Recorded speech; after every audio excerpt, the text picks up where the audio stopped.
Pakinggan po natin ang question ni Brad Socrates Fernandez. At dahil ito'y Cebuano, isasalin natin sa Tagalog upang maintindihan sa lahat. Sunod na po na kay klaro ba? Sunod na tanong, sapagkat malinaw. Kung hindi ka ng Iglesia Katolika, dili mao ang tinungod ng Iglesia Mitungkol ni Cristo. Na hindi kasang-ayon ng Iglesia Katolika ay ang Iglesiang tatag ng ating Panginoong Jesucristo. Mahimo pa tumagawa ng akong purutana. Maaari bang sagutin mo ang aking tanong? Si Cristo ang nagtugod sa Iglesia Katolika. Kinsang kawanan nagtugod. Kung hindi si Kristo ang nagtatag sa Iglesia Katolika, sino ang taong nagtatag? Tugod. Saan niya ito itinatag? Tugod sa At kailan niya itinatag? At saan natin mabasa na ang Iglesia Katolika ay tatag lamang sa isang tao? Sabi ni Barba, okay na? Okay na, Brad? Sayo na pangutan na. Sabi niya, sayon o ano? So, ano ba ang kaniyang sagot tungkol sa naturang tanong at bakit ito ay nagiging pang-knockout question ni Brad Socrates Fernandez? Ito ang ating tatalakayin sa ating live stream, Ipagtanggol ang Pananampalataya. Ang sagot ni Ramel Parba sa katanungan ni Brad Socrates Fernandez, kung hindi si Kristo ang nagtatag sa simbahan Katoliko, sino ang maituro mong nagtatag nito? Saan niya itinatag? At kailan niya naitatag? At saan natin mabasa na referensya na ang iglesyang ito'y itinatag lamang ng tao? Pakinggan natin ang sagot ni Parma.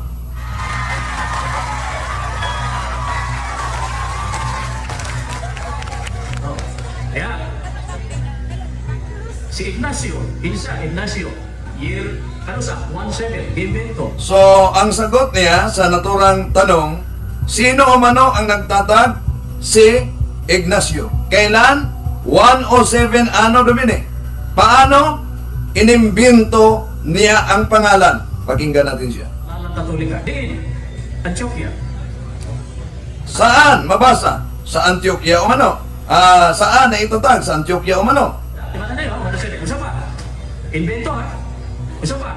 O ano pa o mano? Imbento o mano? Ano pa?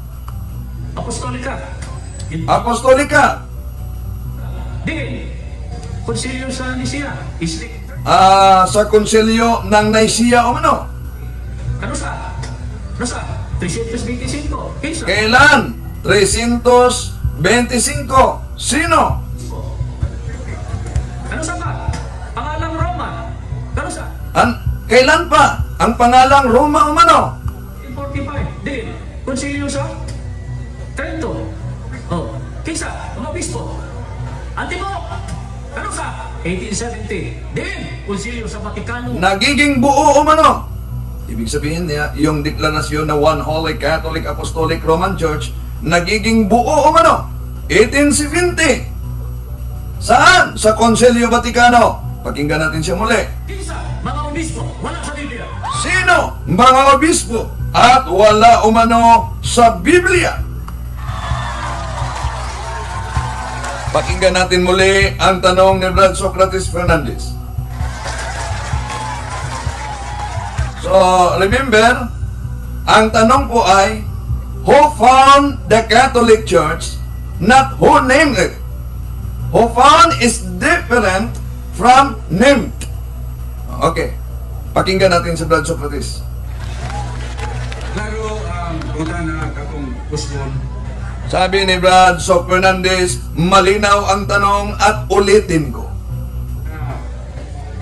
Kinsay nagtugot? Sino ang nagtatag? No sa matukod Kailan na itatag? o asa mabasa ang libro. Imong ipangisutan ang At saan natin mabasa na aklat? pagkakungalan. Ako sa kapat Ang sagot mo ay ang nagpangalan. matao ng daan, si Pao ay pangalan.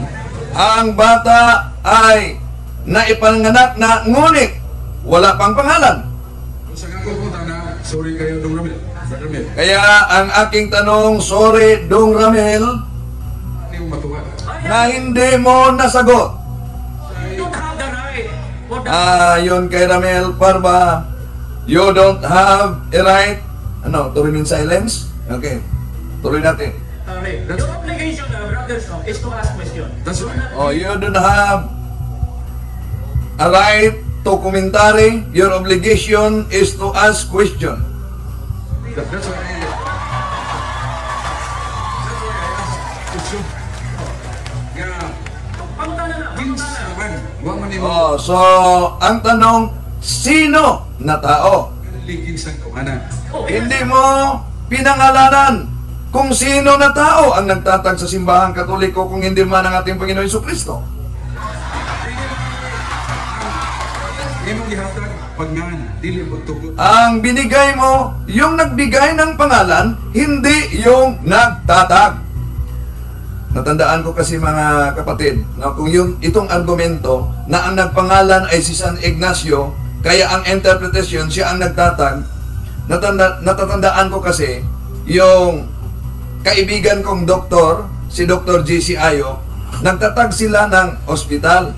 At nang naitatag na ang ospital, ang asawa niya na si Sis Joy Ayo lumapit sa akin at sabi niya, Brad Windel, ano po ba ang mabuting napakagandang pangalan sa ospital na ito?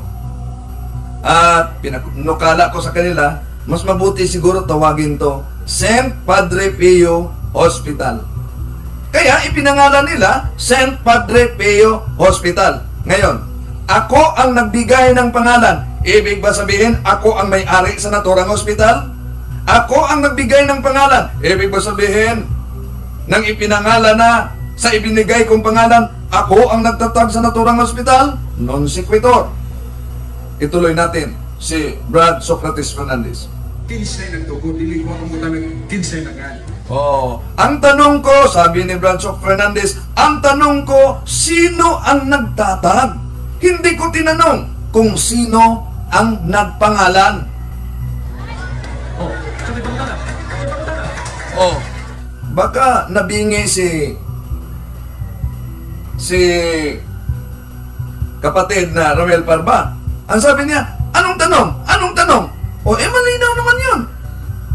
Ang sabi ni Brad Socrates Fernandez, sino ang maituro mong nagtatag sa simbahang Katoliko kung hindi ang ating Panginoon Jesucristo? Yung binigay mo, San Ignacio, siya ang nagpangalan.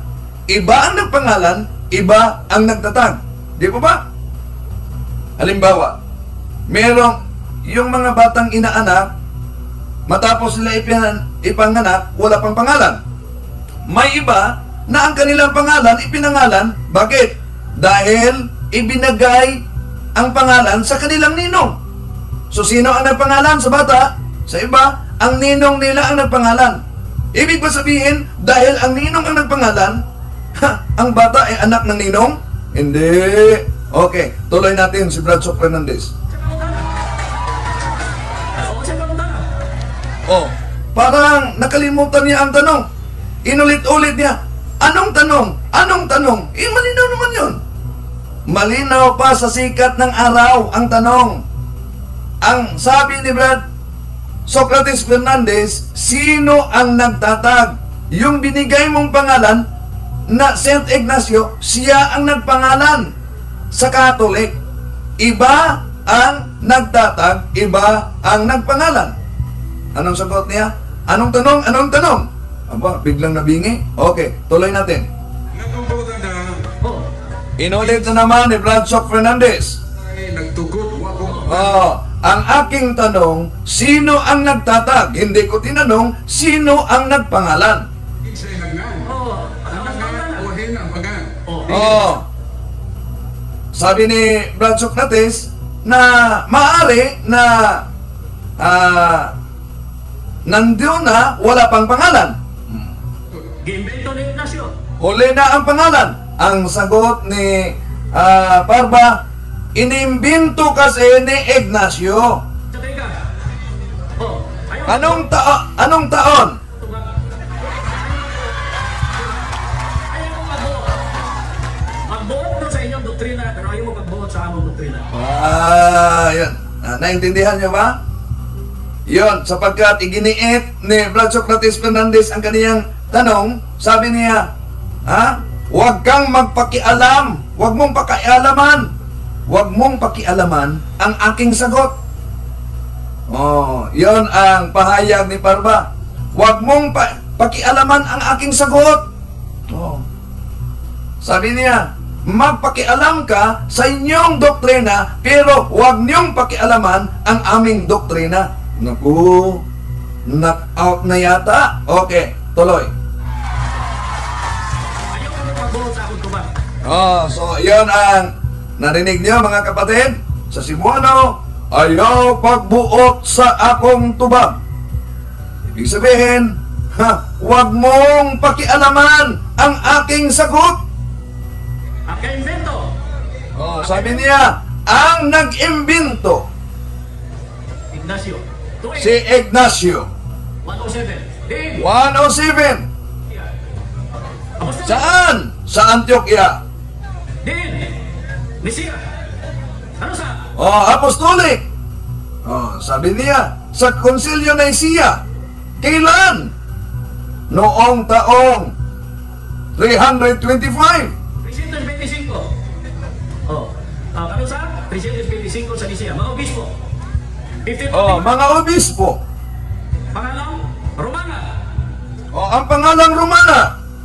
Tuig. 1545. Taon, 1545. Konsilyo sa Trento. Pisa. Saan? Sa Konsilyo ng Trento. Sino? Ang tibuok nga pangalan.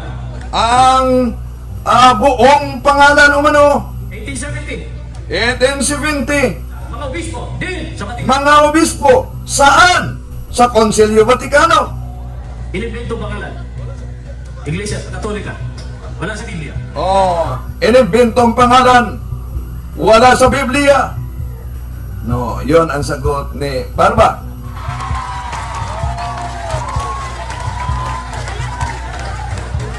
Tungod kay ang iglesia paghatag yun sa nga o mo'y matod pa nimo mo ni kumplito mo pagtukod sa 1870.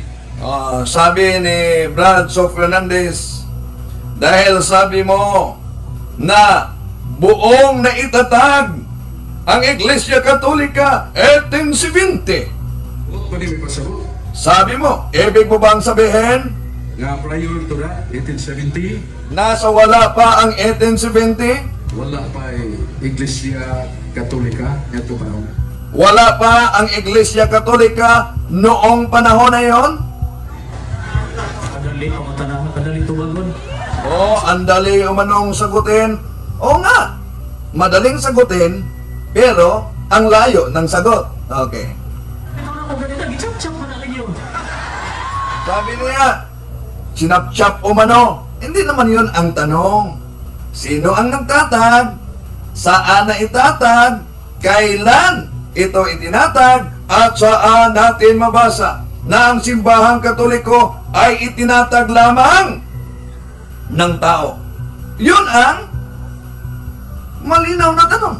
Pero bakit mahirap talaga sagutin? Sumagot man para lang makasagot, ngunit ang layo ng sagot. Okay, tuloy natin.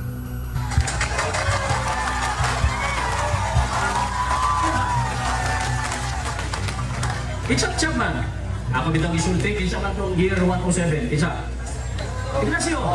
So, sabi niya, sinabi ko naman, sino ba yon? Taong 107. Ignacio.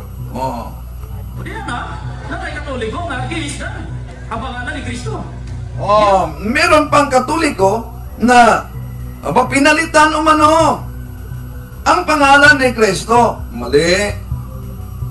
Sapagkat sa binabasa nilang dokumento, the Church of Christ is here. For the first time, is called the Catholic Church. O pinalitan ba? Hindi. Okay, tuloy natin. Pero ang tibuok na pangalan, 1870. Puro na ba nag-jip na gasip Oh, so, ang buong pangalan umano, 1870. Oh. Kayong mga nagsusuri ngayon, batay sa tanong ni Brad Socrates Fernandez at sagot ni Mr. Ramel Parba, napakalinaw sa tanong, pero napakalabo sa sagot. Bakit ba hindi maibigay? Oh, pakinggan niyo. Yung isa namang grupo, Church of Christ, kapangalan nila, kang Parba, tatag lang ni Felix Manalo, 1914. Pero yung Church of Christ, nang itinanong ni Brad Socrates Fernandez, sino ba ang nagtatag sa simbahang Katoliko kung hindi ang ating Panginoong Hesukristo? Alam nyo ba, sino ang tinutukoy na nagtatag? Pakinggan natin sa naganap na debate ni Brad Socrates Fernandez at si Pastor Ruben sa Church of Christ na itinatag ni Alexander Campbell. Hindi ito kay Manalo. Nga Iglesia Katolika mo, kini yung matulog nga Iglesia nito po sa Ginoo nga mga sigyapon. Oh, so ulitin ko. Ang tanong na ito, sabi ni Brad Socrates Fernandez, sabi niya, ulitin ko ang aking katanungan. Dahil hindi kasang-ayon na ang Iglesia Katolika ay ang Iglesyang itinatag ng ating Panginoong Hesukristo? Ito ang tanong. Busa mapukus ko pagbalik din sa utana. Ewa makarutan ba? Mapilitan ako na ulitin ang naturang tanong. Busa i-advance na ko, i-advance na ko daan. Ako sa nakong Abi, ngano ni kinsang tabanan? Ding dapita ug unsang libruhan nimo mabasa. Oh, yan ang tanong ni Bradsock Fernandez. Bradsock Fernandez, sino ang tao na nagtatag sa simbahang Katoliko? Saan niya itinatag? At kailan niya ito naitatag? At saan natin mabasa na ang iglesyang ito'y itinatag lamang ng tao? Pakinggan natin ang sagot ni Ruben. Nga dili lang niya sa pantahon ning pangutanaha kay matod pa ni Ruben wa man gyud ko ka advance busa ibalik ta ning advance ug mapiog man niya kinahanglan tubagon ng pangutanaha kay di ka makatubag wa kay nahimo dining mo. So sabi ni Bradsock Fernandez, nakiusap ako sa moderator na pahintulutan na ibalik ko ang naturang katanungan sapagkat kung hindi mo masagot ang naturang katanungan, hindi mo magiba ang ating talakayan ngayon. Kay wa nimo malumpag ang kamatuoran.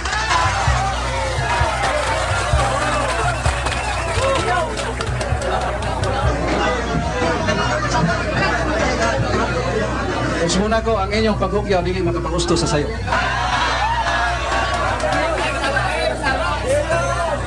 Sabi ng pastor, yung pag-iingay nyo'y hindi magiging tama yung kamalian. Pakinggan natin kung ano ba ang tama para sa kanya. Okay. Ako nang gibasa ka ganina. Sabi niya, binasa ko na kanina. Ano pa binasa niya kanina? Standard reference, yung hinahanap ni Brad Socrates Fernandez, at ang ikanyang binasa, yung aklat ng ibang sikta. Pero, malayo sa tanong ni Brad Socrates Fernandez. Pakinggan natin siya. Atong paminahon. Mauyon mo siyang pangutana o dili. Oh, sabi ng moderator, si Attorney Miggs, no? Siya ang moderator nito, na makinig muna tayo sa sagot. Kahit hindi kayo sang-ayon sa kanyang sagot, pakinggan po natin siya. Iyang tinumbagan. Sapagkat kung hindi kayo sang-ayon sa kanyang sagot, yun talaga ang kanyang sagot. Okay. Kan, okay kayon. Pagtubag ayaw ninyo.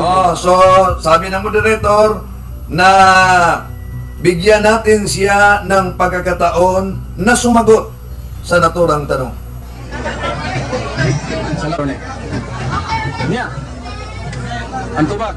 Pasalamat kung balik-balikon or mabalik-balik. So sabi niya, ito ang sagot. At nagpasalamat ako na inulit-ulit upang maulit din ang sagot. Pero ang tanong, yun bang inuulit niyang sagot? Yun ba'y sagot sa tanong ni Bradshaw Fernandez? Pakinggan natin siya. The cost of Constantine's conversion to Christianity was the loss of innocence. The cynical use of Christ, in which everyone, including the Bishop of Rome, acquiesced, means a profound falsification of the gospel message, and the injection of standards alien to it. From then on, Catholicism flourished to the detriment of Christianity. Kano sa ba magsugod ang Katolisismo? Sumala nining Vicars of Christ nga sa akong higala. Sabi niya, mga kapatid, kailan ba nagsimula ang Katolisismo? Ayon sa aklat na ito, nang may akda yung isang pari na humihiwalay sa pananampalataya at nagtatag ng kanyang iglesia. No? Yun ang pinagbatayan. Kailan umano nagsimula ang Katolisismo? Nang na-convert umano si Emperador Constantino. Nako, ang layo. Yung na-convert, nagiging nagtatag. Sa Iglesia ni Cristo naman, yung nagpangalan ay ginawang tagapagtatag. Iba naman itong Church of Christ ni Campbell, yung na-convert, ginawang nagtatag sa iglesia kung saan siya na-convert nito. Okay, muling pakinggan natin siya. Renegado nga pagkapari, ambot iya mang ginsulto nga puros man sila Katoliko. Diha magasukod ang Katolisismo human na konverti si Constantine. Nagsimula umano ang Katolisismo matapos na-convert si Emperador Constantino. Hindi pa niya pinag-aralan ang sagot niya? Kayong mga nakinig ngayon, kayong mga Church of Christ, sa ngayon kayo, na yung na-convert, siya ang nagtatag sa iglesia kung saan siya na-convert. Yun ba? Okay, muli pakinggan natin. Ug di ka makonbinser, ug di ka matagpaw niya na usaon taman. Pero mamanay tinuod, padayon sa ikaduhang pangutana. So sabi niya, kung hindi hindi mo tanggapin ang naturang sagot, iyon ang katotohanan. Patuloy lang sa sunod, sa sunod na tanong. To ka elemento akong pangutana, Iksong Rubin. Sabi ni Bradshaw Fernandez, 3 elemento ang aking tanong, kapatid na Ruben. Nusa, diin. Sino, kailan, at saan? Unsang libruha nga standard reference. At saan na aklat na kinikilalang standard reference? Anong imong gibasa dili ka na standard reference? Yung binasa mo ay hindi yon standard reference. Is a commentary or insight of a private person as a writer. Yung binasa mo ay commentary and insight of a private person. Busa, wa gyud ka makatandog bisag gamay na lang. Agig tubag sa kong pangutana. Tug-ani ang publiko. Kay maimo. So, sabi ni Brad Socrates na sabihin mo sa publiko. Pinangga. Ug maghiusa na ta paglupag sa saag nga nagkaguka ng imong gisakyan. So sabi ni Brad Socrates Fernandez, pag masagot mo ang aking katanungan, aanib ako sa iglesyang kinaroroonan mo, kahit ito'y hindi totoo. Ang tungkol sa Iglesia Katolika din si Kristo. Inulit niya, sino ang nagtatag sa Iglesia Katolika kung hindi man ang ating Panginoong Hesukristo? Inulit niya, Lusa matukod. kailan na itatag? Matukod. Ugon sang libruha nga standard. Saan niya itinatag?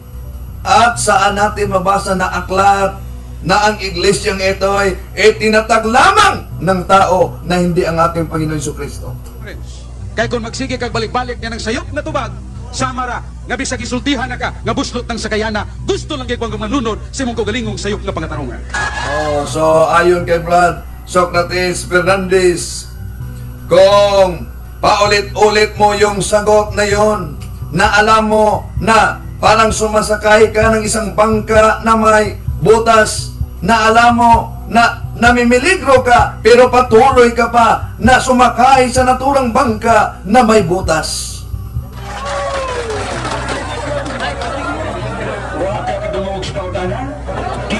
Kinsang Oh, so, sabi, tulad ni Ramel Parba, di ba narinig nyo kanina si Ramel Parba? Anong tanong? Anong tanong? Oh, ito na po, si Pastor Ruben Emperado. Anong tanong? Oh, so, yun, inulit ni Brad Socrates Fernandez. Bakit mabingi sila sa tanong na ito? Ha? Nakabibingi ba talaga? Nakabingi ba talaga ang naturang tanong? Sapagkat ayon kay Ruben, anong tanong? Oh, so sabi ni Brad Socrates, ulitin ko ang tanong. Hindi mo ba narinig ang tanong ko? Oh, yan ang sabi ni Brad Socrates Fernandez. Ating pakinggan. tukod nga dili si Kristo, diing dapita, nosa, o unsang libruha nga standard reference. Ayaw Oh, balik-balik. so, sabi ni Brad Fernandez, ulitin ko ang tanong, sinong tao ang nagtatag sa simbahan katoliko kung hindi si Kristo? Saan niya itinatag? At kailan niya ito naitatag? At saan natin mabasa na ang simbahang ito'y tatag lamang ng tao? Pakinggan natin siya. Saan ang opinion o komentaryo sa kanao? Dili na standard reference. So, wag mong gamitin ang aklat na isa lamang opinyon at komentaryo ng isang tao. Hindi yan matatanggap natin bilang standard reference. Naibaw ko nga mabuot ka iksong Ruben. Ang makadaot na ako higala siya mag-vote kung sa standard o dili standard. Sabi ng pastor na si Ruben Emperado na yun naman, no? Tulad ni Parba, ang problema ng taong ito, siya ang tulad naman, no? Ni Parba. So, balikan natin.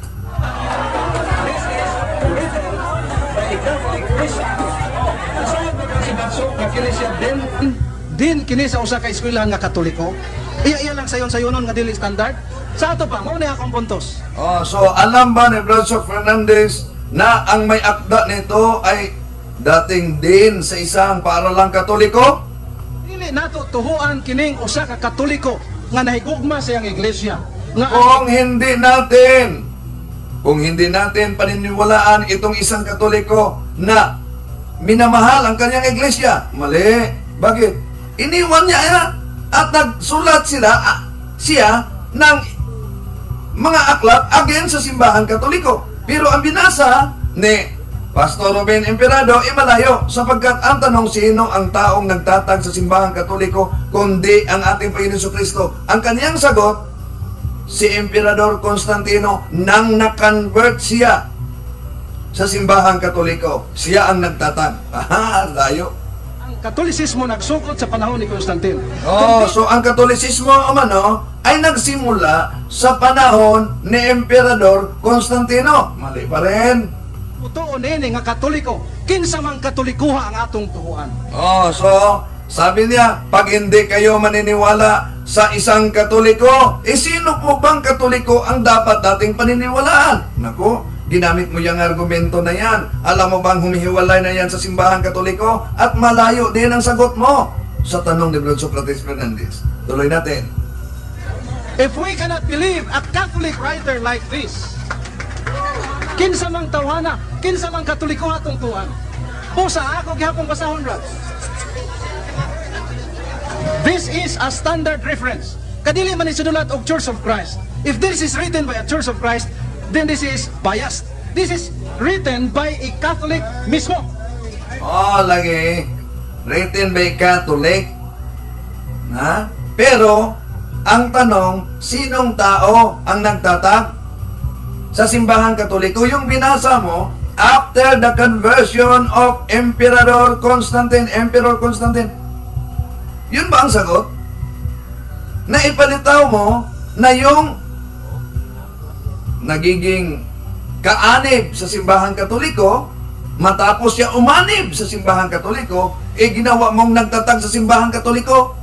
Nako, mali yan, sapagkat ayon sa referensya, after the conversion of Constantine, he stopped the persecutions and made the Catholic Church as the official state religion of the Roman Empire. Yun ang history. Ginawa nilang history. Tuloy natin, mga kapatid. Exom Ruben, kaya nagtuo magyug ka niya ng sayop niyo pagtuo nga nakatubag. So ayon kay Brad Socrates Fernandez, kapatid na Ruben, dahil naniniwala ka man sa mali mong paniniwala, ang pangutana, naaba niya ang tubag sa pangutanan ng kung kinsa? meron ba sa naturang aklat ang sagot sa aking tanong kung sino ang nagtatag sa simbahang Katoliko kung hindi si Kristo? Naaba ni anang libruhang imong gibasa ang tubag diing dapita og lusangan niyo ha? At meron ba na nakasulat sa aklat na ginagamit mo kung saan niya itinatag at anong taon niya na itatag? Hindi, usahay ko ng lungsod. Basa ako nagbalik, naaba ang tubag sa pangutanan. Babasahin mo, pakibasa sa naturang aklat kung meron ba na sagot sa aking tanong. Kinsang tahanan nagtukod nga Dinos Kristo. Diing dapita o sa kanyo?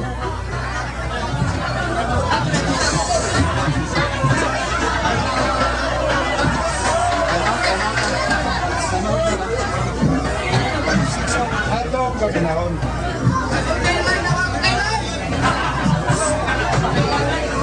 Mga igsoon, abogado man gini atong moderator, nasayod. Ang usa sa balaod sa kitawag the law. Sabi ng pastor, mga kapatid, yung moderator natin ay abogado. Naku, ang layo na naman, no? Ituloy natin.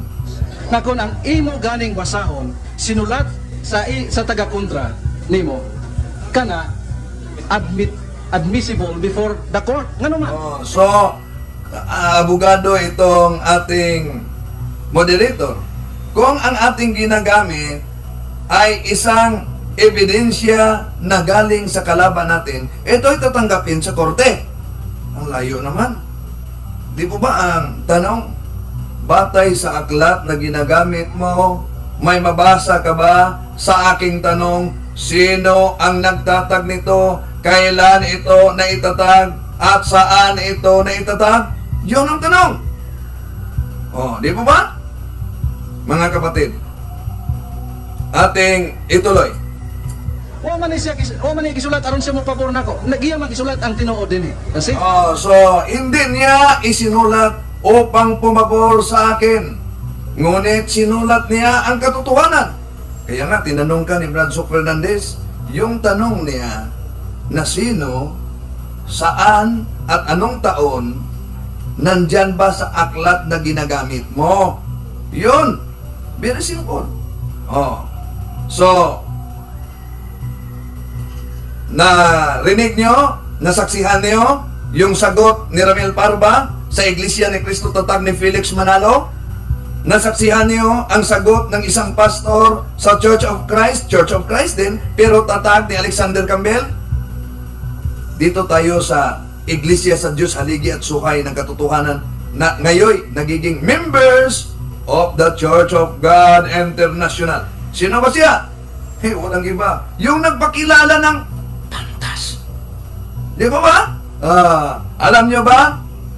Anong sagot niya? Yung kasama namin na Catholic Faith Defenders ang tanong, Brad Melvino Campos. Ang tanong niya, kung hindi si Kristo ang nagtatag sa simbahang Katoliko, sino? Pakinggan natin. Si Dalagingging. Okay, ito.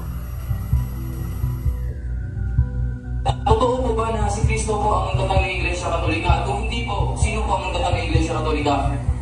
Alam mo kapatid, ang itinatag ni Kristo nasa Biblia. Sabi ni Kristo, itatayo ko aking iglesia. Ang pintuan ng impyerno ay hindi mananaig laban sa kanya. Ang konklusyon ko, sino ba ang nagtayo ng Iglesia Katolika? Hindi ko kilala yung mga tao na yun, hindi pa ako buhay noon. Oh, imagine mo na mga kapatid, hindi niya kilala. Oh, itanong mo ni Soriano, ang sagot ay hindi niya alam. Oh, ito lang, isang mga ngaral na nagpakilalang pantas, pero sa tanong na ito, di ba mahilig siya ng mga gumagamit ng mga aklat ng Katoliko, mga history, pero bakit ba sa pag siya'y tanongin, ang daming pagkakataon tinanong siya, sino po ba ang nagtatag sa Seventh-day Adventist? Nasagot niya. Batay sa aklat ng Seventh-day Adventist, Fundamentals, Doctrines of Seventh-day Adventist, si Ellen Goldwhite ang nagtatag. Kung tanungin si Eliseo Soriano, sino po ba ang nagtatag sa Iglesia ni Cristo? Aba, madali. Ang gamitin niya, ang Pasugo Magazine o kaya SEC registration ng Iglesia ni Cristo. Los Fundadores de esta Asociación San Felix Manalo. Madali. Si Manalo ang nagtatag. Pero, pag tanungin siya, sino ang nagtatag sa simbahan Katoliko? Pakinggan natin muli ang tanong ni Brad Melvin Ocampos. Totoo po ba na si Kristo po ang nagtatag ng Iglesia Katolika? At kung hindi po, sino po ang nagtatag ng Iglesia Katolika? Alam mo kapatid, ang itinatag ni Kristo nasa Biblia. Sabi ni Kristo, itatayo ko aking iglesia, ang pintuan ng impyerno ay hindi mananaig laban sa kanya. Ang konklusyon ko, sino ba ang nagtayo ng Iglesia Katolika? Hindi ko kilala yung mga tao na yun, di pa ako buhay noon. Hindi niya kilala ang taong nagtatag simbahan Katoliko sapagkat hindi pa siya buhay. Bakit kilala niya ang nagtatag sa 1914? 1914, naipanganak na ba si Eliseo Soriano? Bakit hindi niya kilala ang bakit kilala niya ang nagtatag sa 1844 na si Ellen Goldwhite? 1844, ipinanganak na ba si Eliseo Soriano sa naturang taon? Bakit sa simbahan Katoliko, yon ang sagot niya? Makita ninyo mga kapatid, itong mga solpot na sikta. Iglesia ni Cristo, tatag ni Felix Manalo, Church of Christ na tatag ni Alexander Campbell, at ang pinamumunuan ni Eliseo Soriano na pa iba-iba ang mga pangalan, nagiging mayroon pang iglesia ng mga bunso. So, iba-ibang pangalan at naging members of Church of Christ International. Pero alam nyo ba, isa lang ang katotohanan. Inaamin ni Eliseo Soriano na sila yung pinamunuan ng iglesia ay hindi totoong iglesia. We are affiliates of that church. We are believers of that church. We are imitators of the true church. So we do not claim that we are the true church. The original church is the true church. And that is the only and the one and only true church. The original church was established by our Lord Jesus Christ, preached by the apostles, and their Jews and their preaching have reached the Philippines, our country, by the Bible. So we believe. Klaro mga kapatid, malinaw na malinaw, hindi sila ang totoong iglesia. At bago natin sagutin itong palaging inulit-ulit nila na si San Ignacio ang nagtatag umano ng simbahan Katoliko.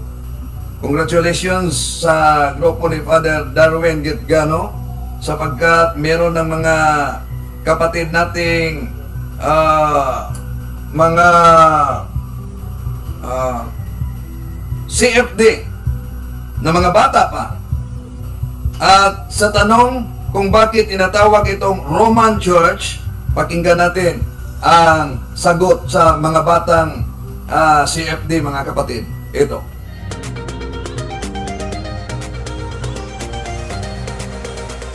Magandang araw po mga kapuntos. Ako nga po pala inyong kapuntos Rhea at narito po tayo ngayon para sa unang episode ng Punto por Punto Children Edition. At may kasabihan po tayo, I am not worthy to be called Catholic if I cannot defend my faith. Ngayon po ay makakasama natin ang ating kapuntos na si Vanessa. Magandang araw sa inyong lahat mga kapuntos. Isang katanungan po ang ating nagalap mula sa programa sa telebisyon. At ayon doon, kung ang tunay na iglesia ni Cristo ay titinayo sa Jerusalem, paano napunta mapunta sa Roma ang sentro nito? Maraming salamat Kapuntos Vanessa sa magandang mong katanungan. At totoo po mga Kapuntos na si Kristo ay nanirahan at nagtayo ng kanyang iglesia sa Jerusalem. Subalit dito po sa Matthew chapter 21 verse 43, maaari bang basahin? Ito po ang ating mababasa sa Matthew chapter 21 verse 43. Kaya nga sinasabi ko sa inyo, ang kaharian ng Diyos ay kukunin sa inyo at ibibigay sa mga taong masunurin sa kalooban ng Diyos. Ano nga yun mga Kapuntos na nakasulat sa Biblia? Ang kaharian ng Diyos ay kukunin mula sa kanila o sa Jerusalem at ipagkakaloob sa bayan na makapagbibigay dito ng maraming bunga. Subalit ang tanong, ano naman kayang bayan at tinutukoy dito? Halipot kayo at sama-sama nating suriin ang nakasulat dito sa Gawa chapter 23 verse 11. Ito po ang nakasulat sa Gawa chapter 23 verse 11. Kinagabihan nagpakita ang Panginoon kay Pablo at sinabi sa kanyang, lakasan mo ang iyong loob. Kung paanong nagpakatotoo ka tungkol sa akin dito sa Jerusalem, kailangang magpakatotoo ka rin sa Roma. Mga Kapuntos, narinig po natin ang utos ng Diyos kay San Pablo para sa mga taga-Roma. Kung gayon, Roma po pala ang tinutukoy ng Diyos na paglilipatan ng kanyang kaharian. At para po sa dagdag na patunay, halikayo't basahin po natin ang nakasulat dito sa Roma chapter 1 verse 7. Ito po ang nakasulat sa Roma chapter 1 verse 7. Sa inyong lahat na nasa Roma, mga minamahal ng Diyos at tinawag upang maging banal, sumainyo nawa ang pagpapala at kapayapaang mula sa Diyos na ating Ama at Panginoong Jesucristo. Kita niyo na mga Kapuntos, sapagkat iniibig ng Diyos ang mga taga-Roma, tinawag niya sila upang maging banal. Kaya klaro-klaro po na Roma po talaga ang tinutukoy na paglilipatan ng kanyang kaharian. Kaya po, hindi po talaga mali na nasa Roma na ngayon ang sentro ng tunay na iglesia at kaya tinawag itong Iglesia Katolika Apostolika Romana. At yan po ang punto por puntong sagot sa maganda niyong katanungan. Fight Team Maria, tatag CFD with a humble heart. Okay, congratulations sa mga CFD Luon, Diocese ng Tagbilaran, mga kapatid. Sa pamagitan ng ating mga kapatid na CFD dyan, no? At sa mga napakabata pa na mga CFD. So, inaanyayahan ko kayong mga Katoliko na mag-attend sa mga Bible study upang malaman niyo ang ating pananampalataya, Fides, Quarens, Intellectum.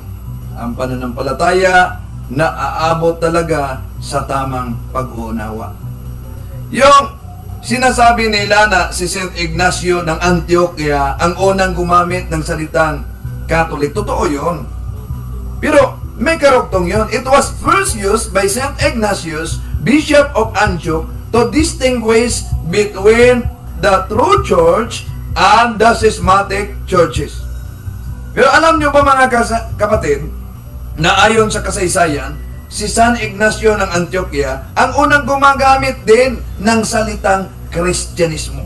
Yung Kristyanismos sa Greek bilang pangalan ng pananampalataya kay Kristo.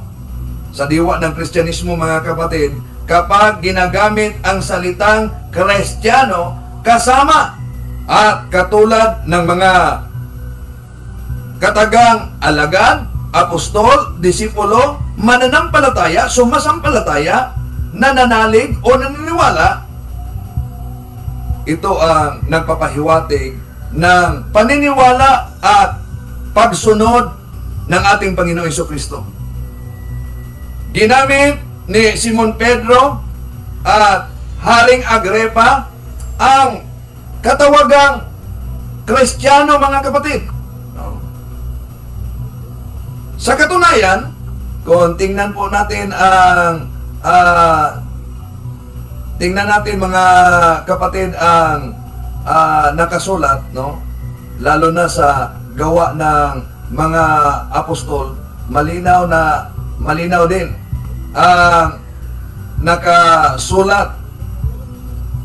Sino ba ang tumatawag na Kristiyano ang iglesyang tinatag ng ating Panginoong Hesus? So, sa katunayan, ang mga unang Katoliko, kung tingnan natin, ay mga Kristiyano. Bakit? Sapagat ang salitang Katoliko, Catholic, Ecclesia Catholis, kinuha yan sa Gawa Kapitulo 9, versikulo 29. Hemen on Ecclesia Catoles, tis Judayas kay Galileas kay Samarias, erenen ekenyen oy komunomine. So, ang tagasunod, mga naniniwala o mga disipulo ng ating Panginoong Hesus noon, na siyang membro ng unang iglesia o simbahan, ay tinatawag na mga Kristiyano. Saan po ba natin yan mabasa na tinatawag na mga Kristiyano? Ito, basahin natin mga kapatid sa Gawa Kapitulo 11, versikulo 26. At nang siya'y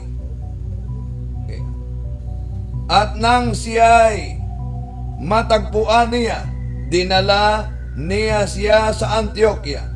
Nangyari na sa buong 1 taon, sila ay nakipagtipon sa buong iglesia. Sila ay nagturo sa maraming tao.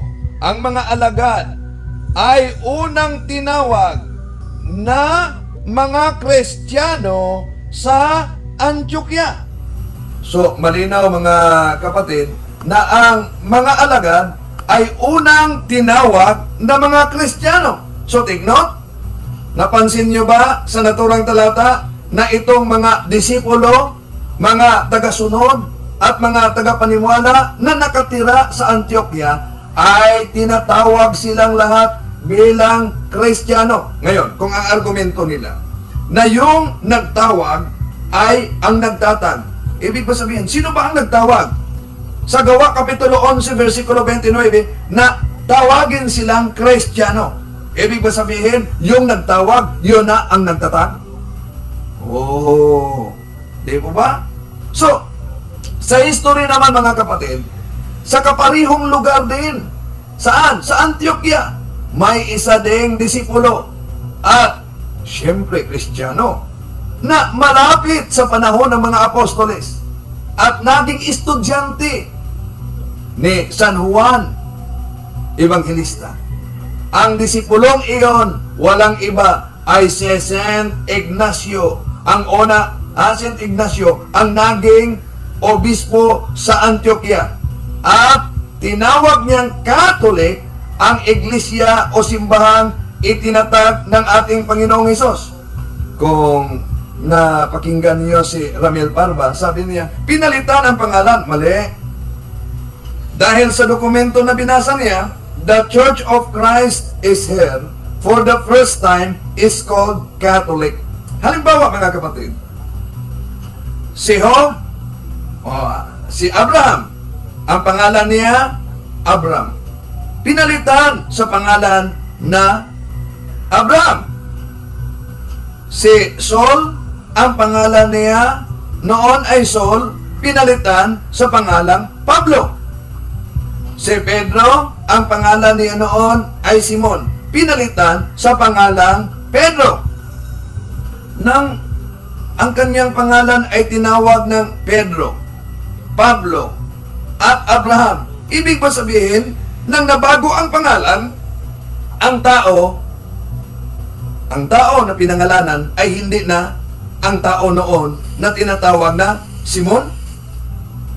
So kung binago man ang pangalan, ang tao na pinangalanan ay hindi pa rin nag-iba.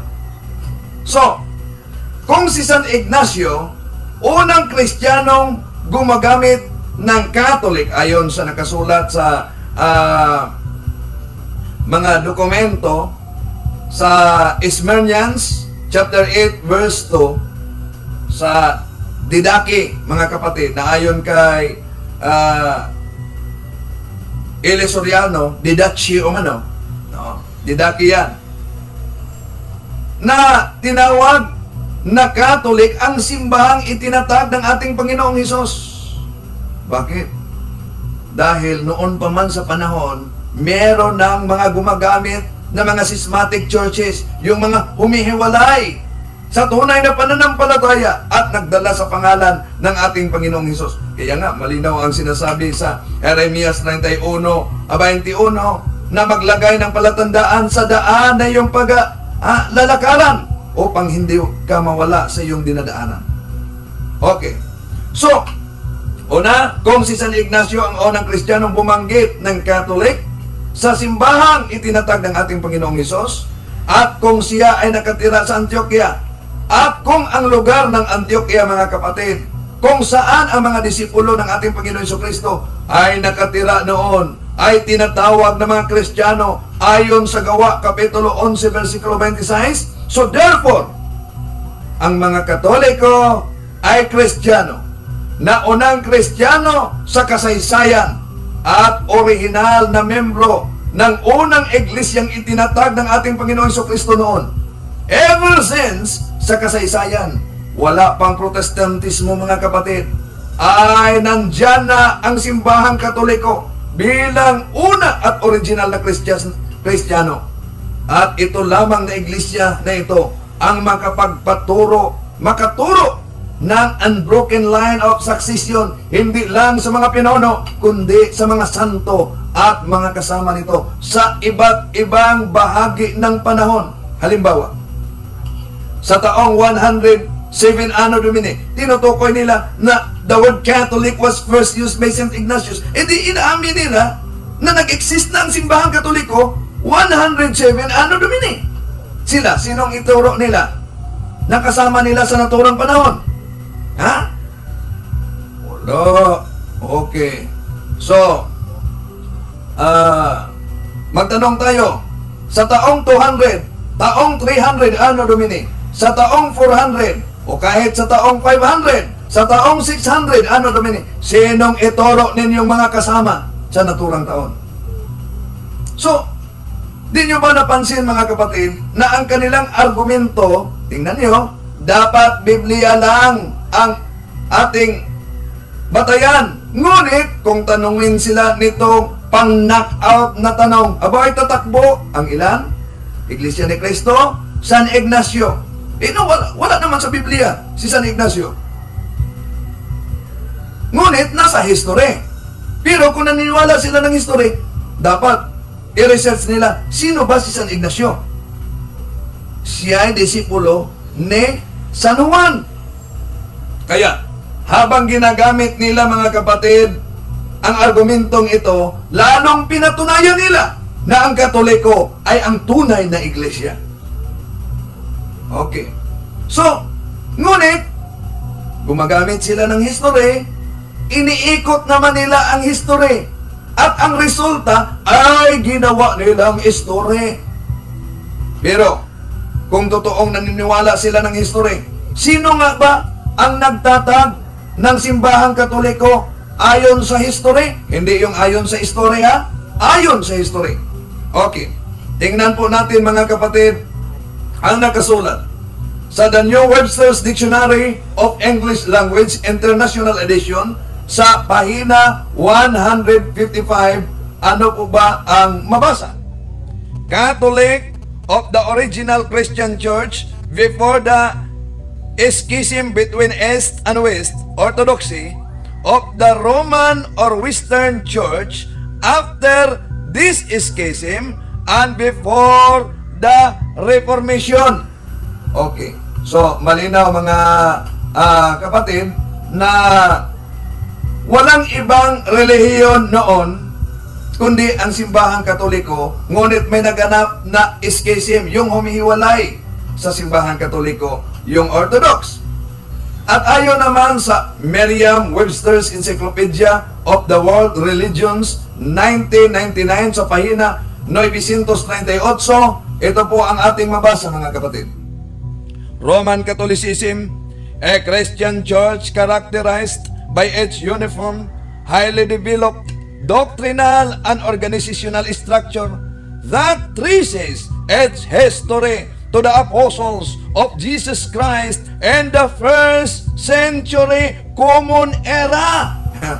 Malinaw pa sa sikat ng araw, mga kapatid, na yung mga kasaysayan na pinatunayan kung sino talaga ang nagtatag.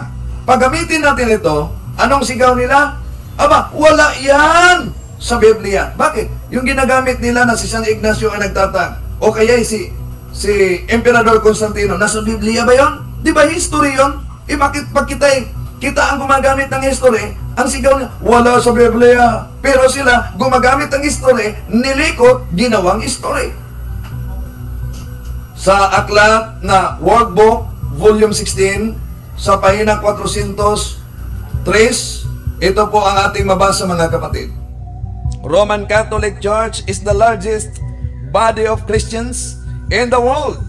The Roman Catholic Church traces its beginnings to about AD 30, when Jesus Christ instructed the apostles, his followers, to spread the teaching about the kingdom of God. Kaya ang tanong ni Parba sa debate, nasa history yung debate namin, na nagsimula ang simbahan katoliko year 30. At sa isa namang aklat, nasa aklat ninyo, na nagsimula o naitatag ang simbahan katoliko taong 33, 33 anong Dominic. Alin ang totoo? Naitatag sa taong 30 o naitatag sa 33 na taon?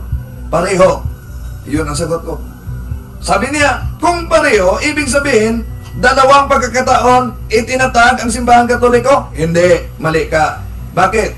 Sapagkat nung sinabi ng ating Panginoong Hesus San Mateo Kapitulo 16-18 sa Aramay, at inaamanalak dato kipa wi alhadi kepa ebneleti.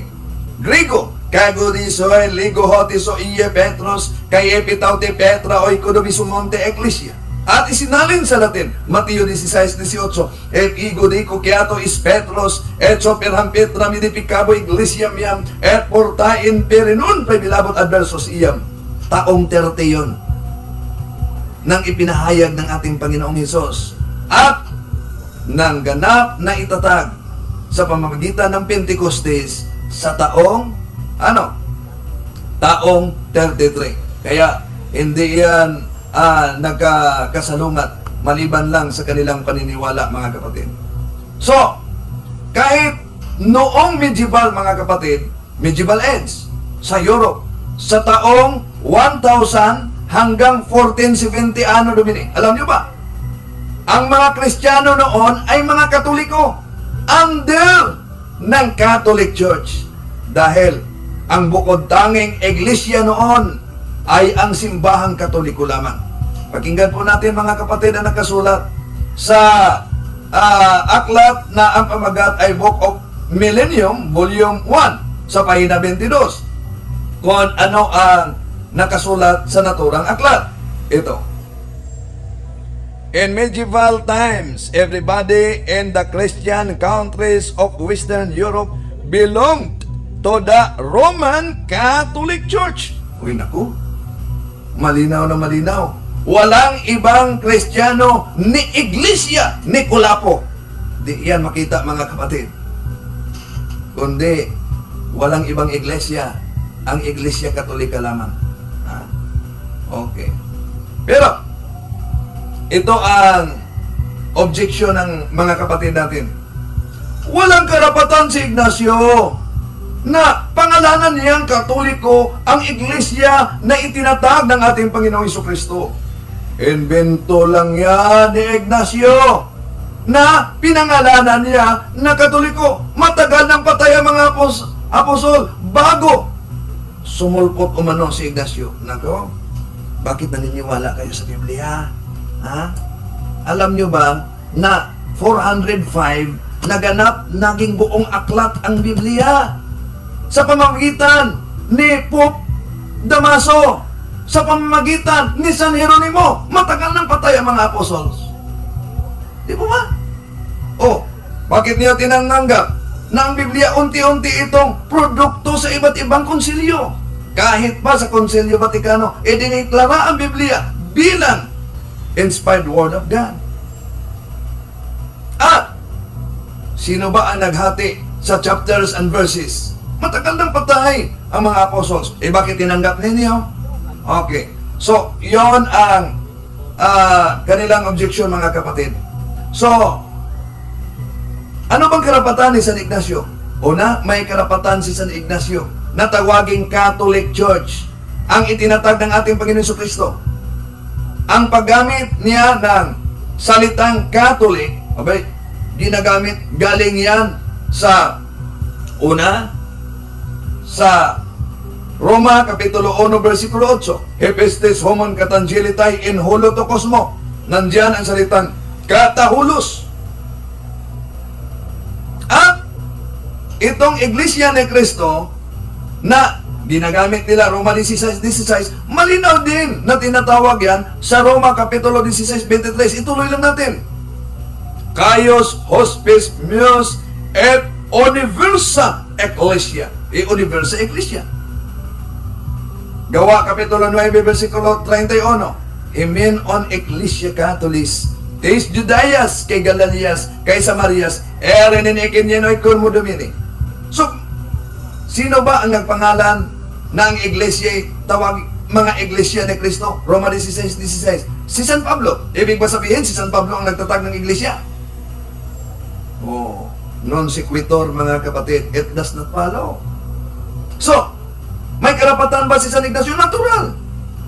Sapagkat, inspired ng Espiritu Santo ng katotohanan, which is the Holy Spirit. At paano ito mga kapatid, yung mga pinuno? Dahil malinaw na malinaw ang pahayag mismo ng ating Panginoong Hesus. Nagbigay ang ating Panginoong Jesucristo ng makakatulong sa kaniyang mga tagasunod, mga naniniwala o mga disipulo, hindi sa pamamagitan lang ng Biblia. At ang makakatulong na iyon ay laging makakasama ng mga taong iyon sa iglesia. At iyon ang Espiritu Santo. Kaya nga, kung tingnan natin mga kapatid, ang mabasa sa Juan Kapitulo 14, versikulo 16 hanggang 17, malinaw na malinaw ang mabasa natin mga kapatid. Ito. And I will ask the Father, and He will give you another advocate to be with you always, the Spirit of truth, which the world cannot accept, because it neither sees nor knows it, but you know it, because it remains with you and will be in you. So, malinaw mga kapatid na may gumabay sa totoong iglesia. Kaya, kung anumang idiniklara sa bibig ng taong iyon ay hindi mali, kundi totoo at tama. Ang alibay ng mga sikta, lalo na sa iglesia ni Manalo, o kaya sa iglesia ni Alexander Campbell, na sa talata, mga kapatid, na ipinisinta natin sa itaas, ano daw ang koneksyon kay St. Ignacio dito? Wala pa si St. Ignacio umano, noong panahong sinasabi ni Jesus yan, para masabi nilang inspired of God ang sinabi niyang Catholic. Yun ang kanilang argumento. Mga kapatid, kung uunawain natin ang mensahe sa talata ng Juan Kapitulo 16, versikulo 13, at Juan Kapitulo 14, versikulo 16 hanggang 17, ito po ay hindi nagtatapos sa panahon noong namatay ang ating Panginoon Jesucristo at ang kanyang mga apostoles, kundi ito'y magpatuloy sa haba at sa paglipas ng panahon, sapagkat ang kanyang tunay na iglesia ay kahit ang kamatayan ay hindi talaga makagiba nito. Kaya, kung dumating man si San Ignacio sa panahon na matapos namatay ang mga apostoles, logically, damay din ang mga pag-guide o pag-abay sa Espiritu ng katotohanan. Therefore, kung sinabi niyang Catholic ang tatag na church ng ating Panginoong Hesus, walang mali doon. At hindi dapat tuligsain dahil guided o ginabayan siya ng Espiritu Santo, ng katotohanan o Holy Spirit ng Diyos. Kung tingnan natin mga kapatid, ang New American Bible sa Lucas Kapitulo 12, versikulo 12, malinaw na malinaw ang nakasulat. Ito ang pahayag. For the Holy Spirit will teach you at that moment what you should say. So, merong gabay ang mga alagad sa tunay na iglesia. Sa pagkakataong ito, babasahin po natin ang mga pumasok na comments. Maraming salamat po sa ating mga kapatid na palaging nag-suporta sa ating YouTube. Si kapatid na Jumar Diano, marami pong salamat. Si kapatid na Dean Cornell, salamat po. Si kapatid na Nena Diones, marami pong salamat sa suporta. At si kapatid na Merlin Venezuela, wala pa akong nakita sis Merlin na address. Facebook, ano?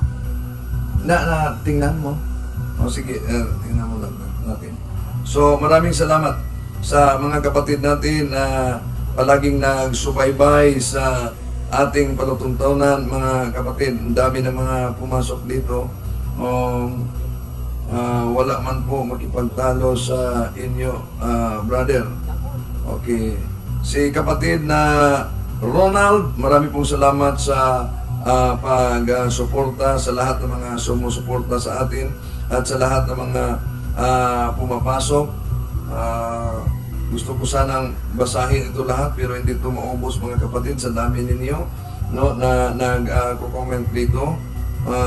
Tumawag ka para ang dami pa. Si kapatid na Genevieve Tulayba, marami pong salamat sa suporta ni kapatid na Genevieve.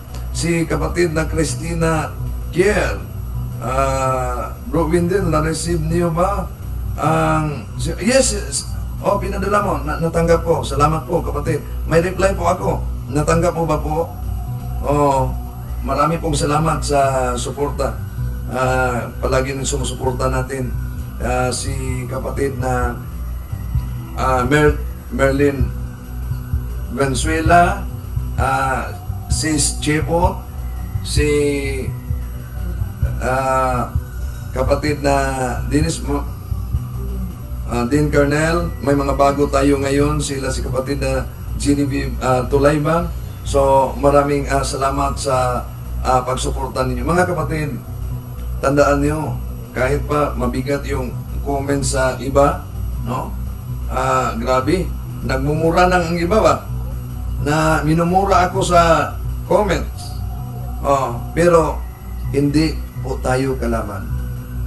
Ito'y talakayang doktrina lamang at dapat buksan nyo ang isipan, sapagkat ang pagkadaya ay maaring maranasan natin sa iba't ibang paraan. Pero ang napakasakit at napakapiligro pag nadaya tayo sa pananampalataya, sapagkat namimiligro po ang ating kaluluwa. Mga kapatid, maraming salamat sa pagsuporta ninyo. Sorry po na hindi ko mabasa lahat ng mga comments dahil kulang ang ating oras ngayon. Naganahan ko discuss noon, no? Tungkol sa kanilang theory. Theory, it needs to be proven. Theory na story. Okay. So, kaya kung yun ang kanilang argumento, ang nagpangalan ay siyang nagtatag. Kaya naalala ko, linapitan ako ni Dr. Ayop, ni Dr. ni Sis Joy Ayop. Sabi nila, ano po ba ang dapat ipangalan namin sa hospital, Brother Windel? Sabi ko, mas maganda, St. Padre Pio Hospital. Ngayon, yun ang kanilang pangalan. Sinong nagbigay ng pangalan? Ako. Ibig ba sabihin, dahil ako ang nagpangalan, ako ang may-ari sa hospital? Maraming salamat mga kapatid sa pagsubaybay at sa inyong pagsuporta. Pagpalain sana tayo ng may kapal. At sabi ng mga nagko-comments, sabi ng iba, no? Wala umano silang ganang makinig sa talakayan natin sapagkat minsan makabulol-bulol ako. Hindi naman ako Tagalog. nagsimula ako, Cebuano, diskusyon. Ngunit maraming mga kapatid natin na nag-request na isasali ng Tagalog. Kahit mahirapan ang kalisod-lisod, sinasali namin ng Tagalog. Kaya nagkabulol-bulol kami. Pero gusto mo bang magsalita din ng Cebuano? Okay. So, yan talaga. Kahit nahirapang magkalisod-lisod, pinagsikapan namin upang maintindihan ng ating mga kapatid sa karamihan. Okay. In the Holy Father, and of the Son, of the Holy Spirit. Amen.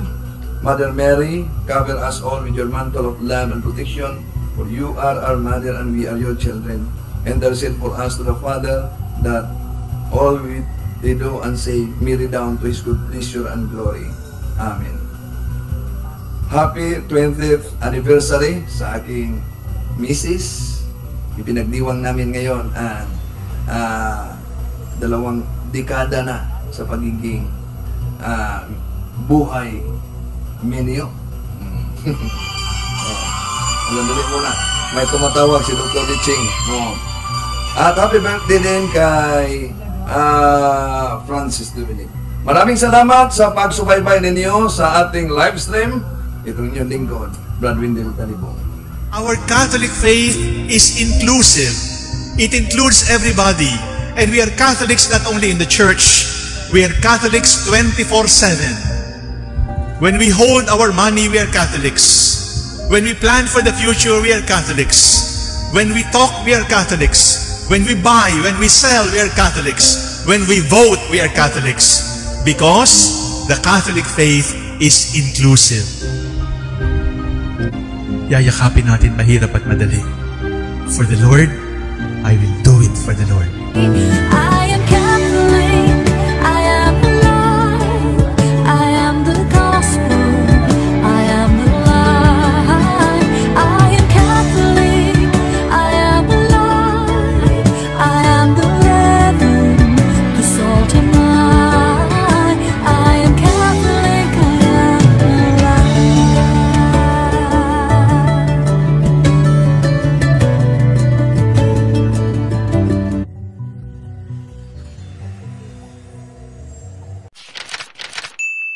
So ayan po mga peers, sanay kapupulatan po natin ito ng aral. At kung nagustuhan niyo po ito, please like and share, ibahagi po natin sa mga kakilala po natin. And please don't forget to follow and subscribe po ng ating YouTube channel, Mr. Curious Catholic. Muli po, this is Mr. Curious Catholic, kasama po ninyo sa pagtatanggol ng ating simbahan. Pro Deo et Ecclesia. Sa Diyos po ang lahat ng kapurian. Hello mga kapatid, follow and subscribe Mr. Curious Catholic. Marami tayong matutunan, mapupuno po yung ating isipan sa mga katotohanan. Dahil ang katotohanan na magbigay sa atin ng tunay na kalayaan. God bless. Hello mga kapatid, inanyayahan namin kayo, huwag niyong kalimutan mag-subscribe sa kay Bro Dance Oberio, Mr. Curious Catholic. Marami kayong matutunan sa pamamagitan ng pagsubaybay niyan sa pagsagot sa pananampalataya na inaatake ng ating mga kapatid sa iba. Yung pananampalataya, and they are not only attacking the teachings of the Catholic Church, but proselytizing the good numbers of the Catholic. At sa pamamagitan sa pagsulotin niyo nitong Mr. Curious Catholic, Facebook page and YouTube channel, dami ninyong matutunan. Isabuhay natin ang ating matutunan. Pro Deo et Ecclesia.